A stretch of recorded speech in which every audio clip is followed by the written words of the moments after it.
Welcome to Cash Talk, the podcast where we delve into the depths of finance, business, and life itself.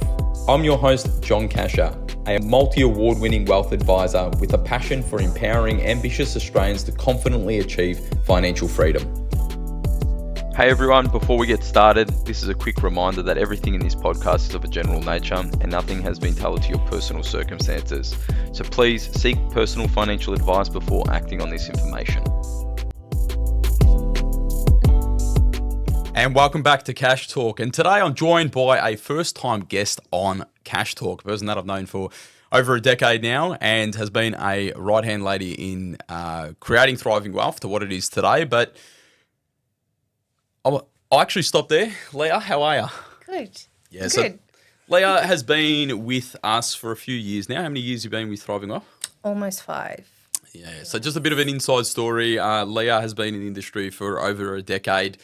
Met her because she's married to one of my best friends, and I thought, you know what, you need to come work with us because she's got really, really good skills. But we've also had families at similar times, both having young kids, and today we really want to kind of speak about parenting, especially in 2024, but from a financial perspective, because a lot of parents, a lot of families are asking us questions, if it be at a birthday party, at a barbecue, or whatever it is. So we want to kind of share some tips and insights about the conversations, or the answers to some of the conversations that we're having. So, Leah, you've got a couple of kids. Yeah. How old are your kids? 5 and 3. Yeah. How's it going? Oh, they're crazy. Yeah. It's crazy. It's in that, preschool age, so they're just running amok. They, daycare, gymnastics, swimming, football, all the fun stuff. It's just never ending. So even just like your life is pretty chaotic. Obviously working, husband's got a business, then all of these kind of kids activities. Just for a parent, be a father or a mother or whatever it is, if you're just at the household, there's a lot of pressure just in regards to time, isn't there? Yes. Oh, so much pressure. It's like getting the washing done, getting dinner, breakfast, lunches. When you're at kinder, you've got to make the lunch as well, make sure that's done beforehand, and then throw in work on top of that. And it's, all day is work and keeping the family alive in the background. Yeah. It's always lots of pressure. Yeah, it's a 24-hour, 7-day-a-week job. And so that pressure is unrelenting. Yes. And on the back of that is obviously, for most families is obviously the need for both people to work as well. Yeah, because, we want to be making sure that not only that we're financially stable, but we're also moving forward, because I'm sure for you and your husband, obviously I've had conversations. It's no longer about just setting you two up, is it? No. You want to set the kids up as well. Yeah. You hear all these theories of how hard life will be for them financially in the future. Only time will tell, but you want to be able to help them at the same time. So when that time does come, hopefully there's not as much pressure. And is it something that you and your husband Brendan speak about, like how regularly would you chat about your finances at home?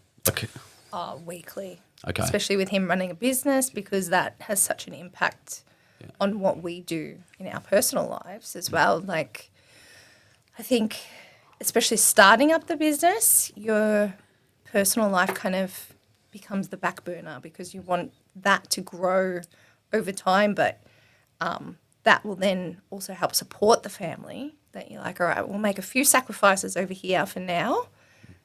Let's help this area, and then that's going to start helping that area.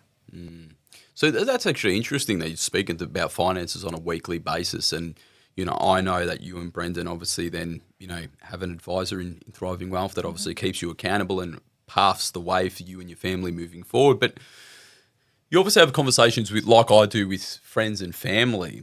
And I would probably say that speaking about your finances weekly and then executing on those changes and what you need to do is probably a bit of a rarity. It's like they want to happen, but they don't focus on it. Is that what you're seeing as well too? Yes.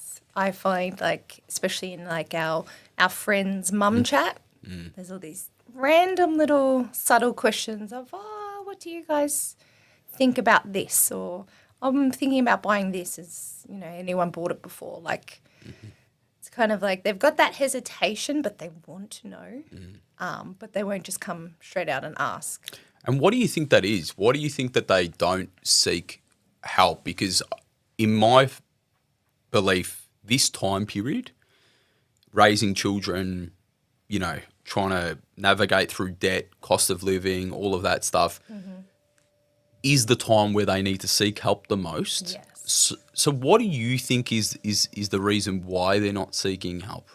I think it comes back from maybe a bit of a family taboo. Like our parents, everything was hush hush, keep it to yourself. If you're struggling, don't necessarily tell people because you don't want them to know. It's a bit embarrassing. I think it's slowly shifting. People are more open to things, but there is still that hesitation. Probably a bit more like the embarrassment side, I think. And I do see that with like a few of my mates. I think that there's, and all people I know, maybe more accurately, there is a bit of an ego. There is a bit of a pride that asking for help. And you can see this across like mental health and stuff like that, where, just people don't ask for help. And unfortunately, when you look at mental health, that is then linked to suicide and stuff like that, which is absolutely sad. But like, if we have to kind of take it a little bit to another way, and I feel for those people who are in that mental health scenario and they need to seek help. And I've been in dark places before and I seeked help and it really helped me. But financially speaking, I see a similar pathway where, ego and pride and not asking for help and not talking about it. And then the issue gets bigger and bigger and bigger until the point in which their finances are destitute. And then they have to make really bad decisions, or really it's decisions when they don't want to make decisions. And, for you or for me, it's, pulling the kids out of the school where they've got the relationships and they need to sell their house and they need to move totally further away just to live up with affordability. Like, and even if that, then they might be renting and never move forward. And so just having the conversations are really important. And I think that the cost of living now at the moment, Leah, is really having a burden on people's minds. Yes. And relationships. Yeah, definitely. I was just at the gym this week and I was speaking to one of my mates and he's like, John, remember that guy? And he's like, they broke up. And then like next day I went to the gym and he's like, oh, you're not going to believe it. I ended up finding out these people broke up. And like, I just put in perspective, like I'm in a group where people have been married for like, say, 8 to 10 years. But the linkages between like marriage, like successful marriage or partnerships and like financial stress. Yes, it's so big. So big. Like in a way, like if you want to save your household, don't run away from the financial stress. Don't get help. And get help before it becomes a bigger issue. Like trying to fix something when it's, the size of a mountain compared to a pebble, it's a lot harder. And I think the other thing is as well too, like I was seeing a client yesterday with one of our advisors and he got me in because he's just like, John, this is a behavioural kind of psychology one and that's kind of my area of expertise. And I sat with the guy, the woman didn't even rock up. And he was just opening up. You could see like the emotion. They just recently had a kid. They're sleep deprived. And it was pretty much like, we're figuring out if we need a financial plan or we need a marriage counselor. Yeah. Because she financially wants to go this way. I financially want to go that way. And I'm just like, wow. Yeah. You need planning for your future and your goals to be on the same page moving forward. Yes. And so, me and my wife, when we first met, we had a lot of common ground, but we had a lot of differentials. And obviously knowing your husband, I can kind of relate, you and your husband. But over time, because you've got planning, both financial and family, you end up going in the same direction. Yes. And that synergy in that direction is so important. Like, take the numbers out of it. It's like we're living life to be in this position together. This is the position we're going to have our children in together. Yeah. And that just level of clarity and direction as a household is like, I understand why my husband is putting in the extra hours there because he wants that and I want that and he's sacrificing, but I'm sacrificing. I need to wake up extra early because I need to do that. And because it's that sacrifice and that pressure, if you're not aligned, and I'm not just talking about aligned like financially, like aligned in values and goals. Times like this where cost of living and inflation and it's going to put pressure on a relationship. Yeah. And that's where like you've got to really think about the emotion side of it. And when you do, especially when you first have a child and the first 12 months, realistically, like your emotions are everywhere, especially the female, your hormones are everywhere. Like you're just... And snappy. You're not thinking rationally. Like you need to help calm that down by stopping and just talking to each other. Like men are not mind readers. They're not. Women, like we like to think they are. We think something and you're like, oh, you should just know because I did that over there. No, you need to tell them. Like no one can read anybody's mind. You can't read his, he can't read yours, whatever. You need to actually sit down, have those hard conversations, and they can be hard. You can sit there and spend the night crying having those conversations, or that conversation could take a week of just a little bit here, a little bit there, but it's so important. 100%. I can tell you, like this morning I went to the gym early and I had to go to the gym and then I had to take my father-in-law's car, so my wife's dad's car, to go get it fixed, had to do like all of this stuff. But I got to... Before 8 a.m. Yeah. You know, I'm waking up at like 4:45, trying to just sort out everything. So like first and foremost, just like from a father's perspective, I'm going like, I need to wake up. I need to do all of this because my wife's been up all night with my 12-week-old son, taking care of you. She's sleep deprived. Yeah. But I go do all of this and baby doesn't go by the script. So he's up in the morning. Yes. I'm getting a text message from my wife. I need your support. I need you now. But she's blurting out. She's venting. Yeah. She's having that emotion take over because it's just what happens. Like she's sleep deprived. Exactly. You're not thinking straight and you do need to have a rest, but sometimes you have to wait a bit longer for that rest. Correct. And so then when you take all of those emotions that happen either with having children, raising children, then there's the pressures of teenagers and then are they going down the right path and all of this, like that whole then coupled with the financial stress. And the thing is that I don't mean to be like daunting, but like when you don't have children or when your children are young, you need to realize that that is not the most expensive time of your life. So if you're not planting seeds as early as possible, when they're going to become really costly, Dad, I need my first car. You know, all right, I'll go halfies and you go halfies. Well, we're not talking about a couple of lollies now, are we? No.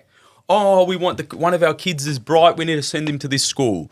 You know, they want to start a musical instrument. We've got to send. Then there's these extracurricular activities, and then there's birthday parties, and then there's going out and.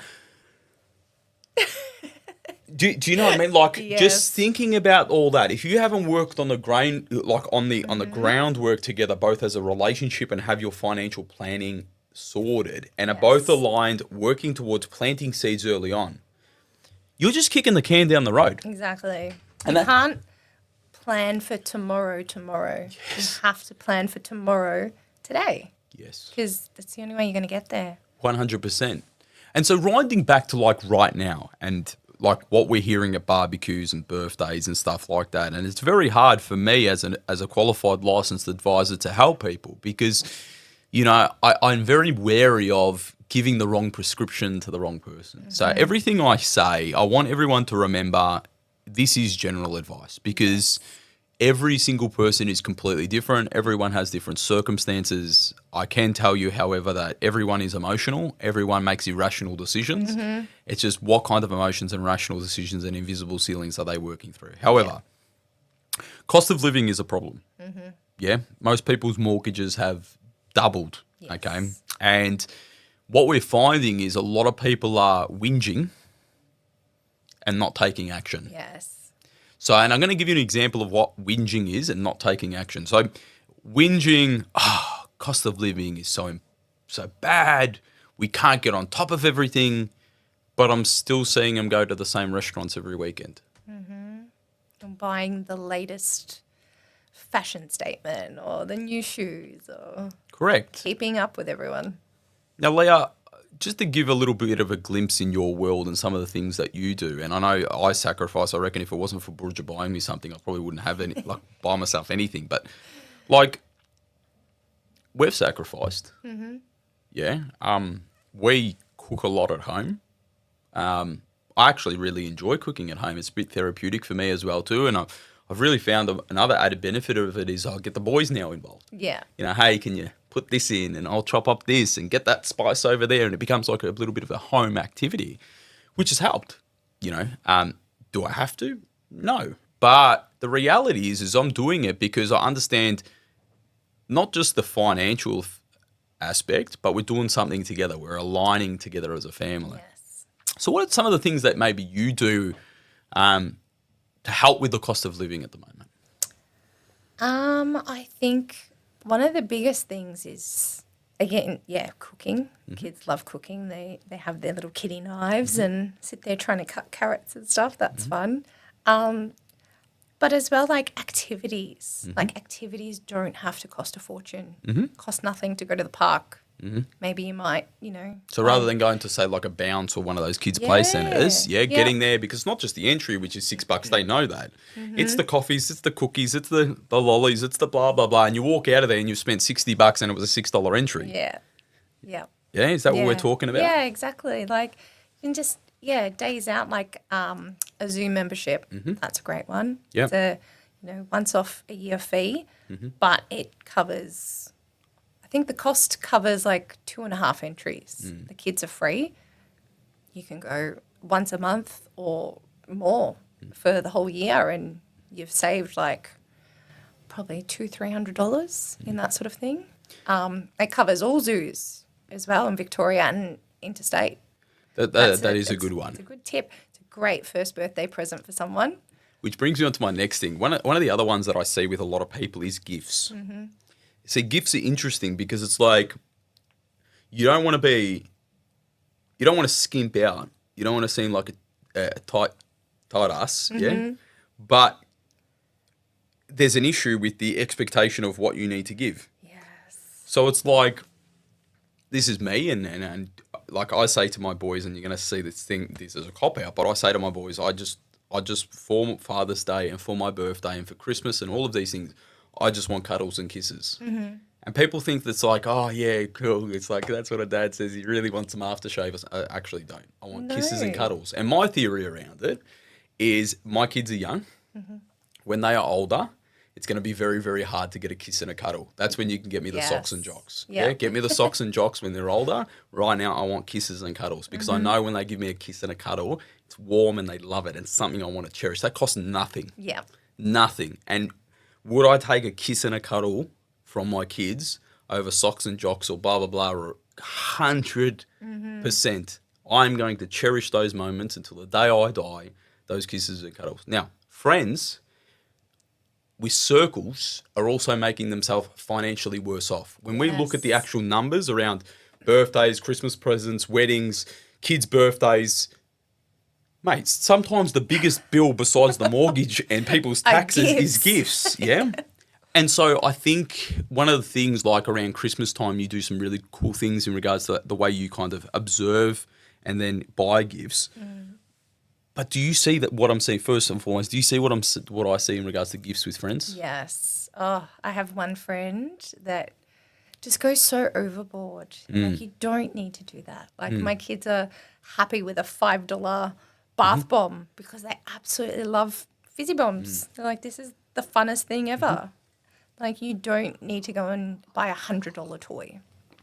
That's just crazy. They're not going to remember that. No. Our toy room is full. An extra toy in that whole fullness of that is not going to mean anything to them. Yeah.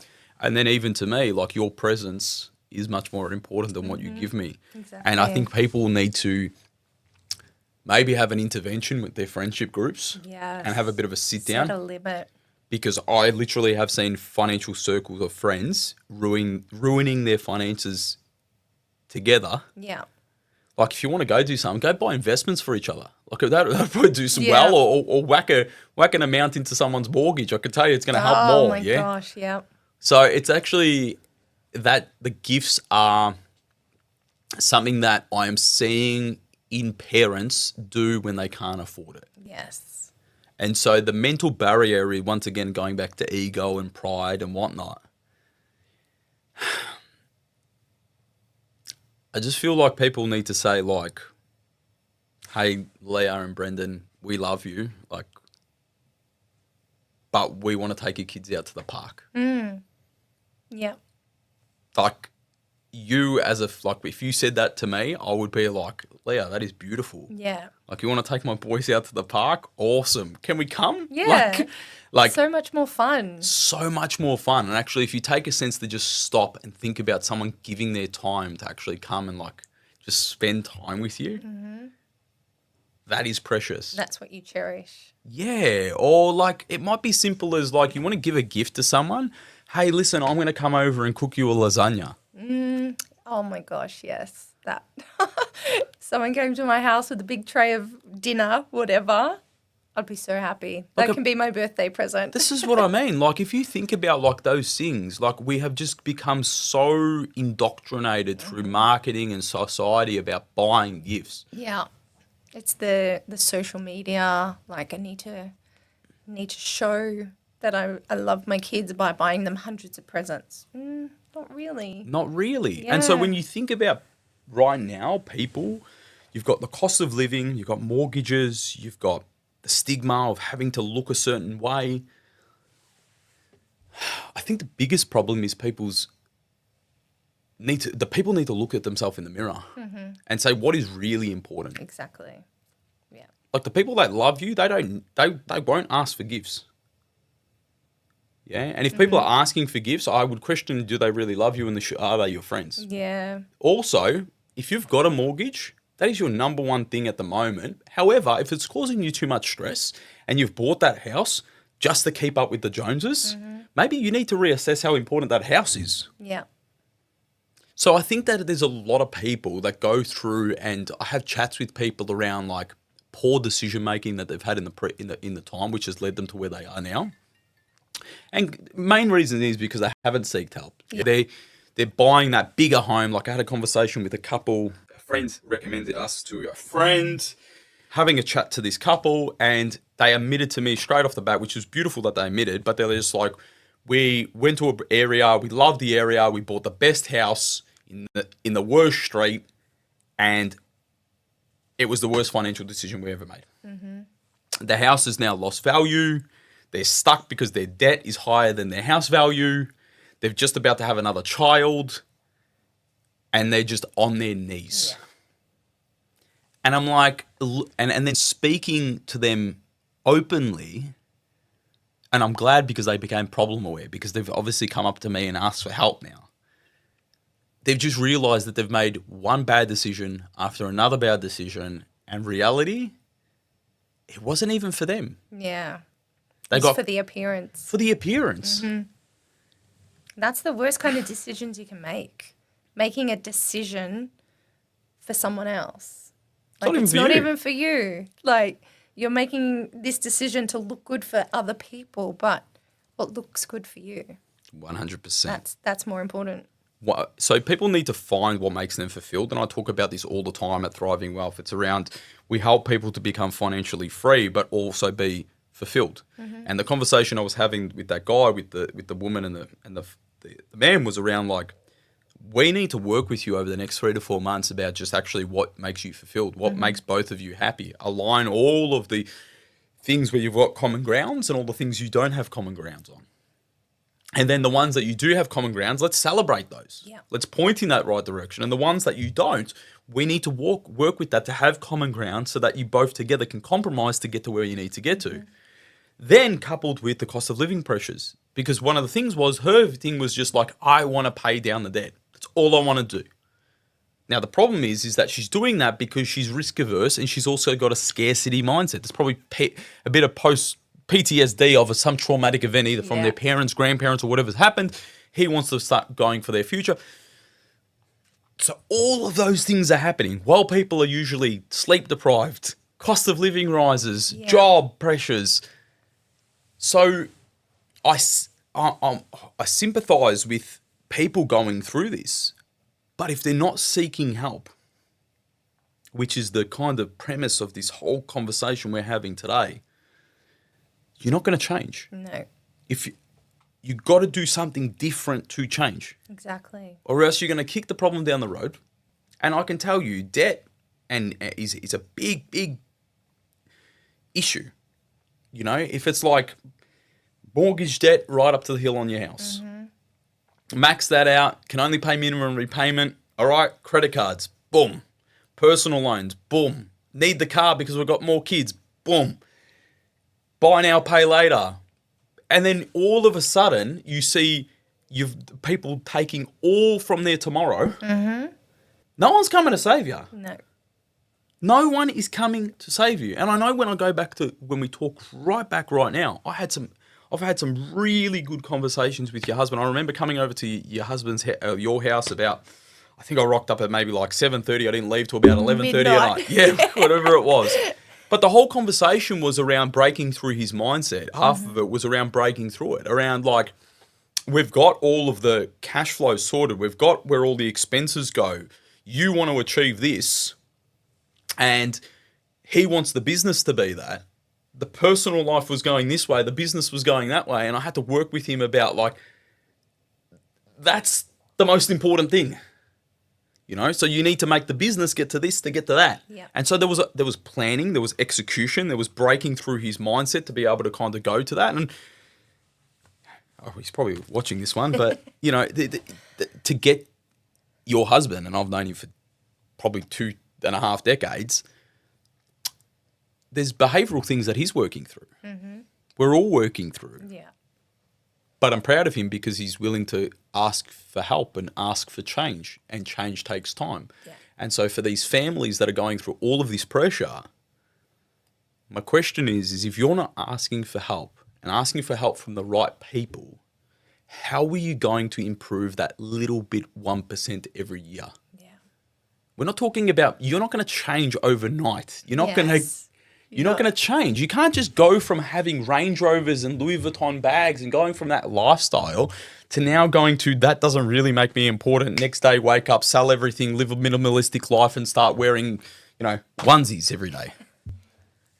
And I'm not saying for people to do that, but I'm just trying to emphasize like your way of thinking about life doesn't change overnight. But it starts from working out what makes you fulfilled. And to get to that point, if you're not seeking help from professionals, because remember we just talked about friends being detrimental to other friends, and then who's really giving you advice, and are they lifting you up? And they might not be lifting you up, they might be pushing you down unintentionally. You need to go to someone who's outside of that circle and willing to help you change and change 1% of the time. Because right now, if you're feeling the pressure, no one's coming to save you but yourself. Yeah. It starts with you. It's quite passionate on that one. But I really am. I really am, Leah, because I do feel for a lot of people, and these are the conversations we're having at people's, and they're always just like, besides the good old, what's your latest stock tip? Yeah. It's always when like people start to really let their shoulders down and open up to us, it's really around like, financially things aren't good at home. And it always lends up to like me saying, cool, just organise a chat because I don't want to talk to friends, because I believe there is a conflict between like friends and family. And even like when I talk to your husband, like obviously for you and your husband, I'm not their advisor. It's another guy in the practice that's their advisor, because I want to remove that conflict. But when they do drop their shoulders, it's really like I can feel the pressure at home. I can feel like they're both working, they run off their feet, the kids have all these activities, and it's just like, cool. And then I speak to them and it might be 3 months later and then we're at another birthday party and it's the same thing again. and the same thing again. And what I'm really concerned about, Leah, is that I reckon that conversation is going to happen for a decade, and then what have they lost? Yeah. Change 1% every year, all of a sudden you're on a totally different pathway to what you were. All right. I think that's a wrap, Leah. I think it is. If you really like that passionate talk about cost of living and parenting, and you've been loving these podcasts, make sure you subscribe on YouTube to our podcast channel, and also follow us on all major platforms as well, like Spotify and Apple platforms, and Google Play as well too. Thanks, Leah. Thanks for having me. Cheers, everyone.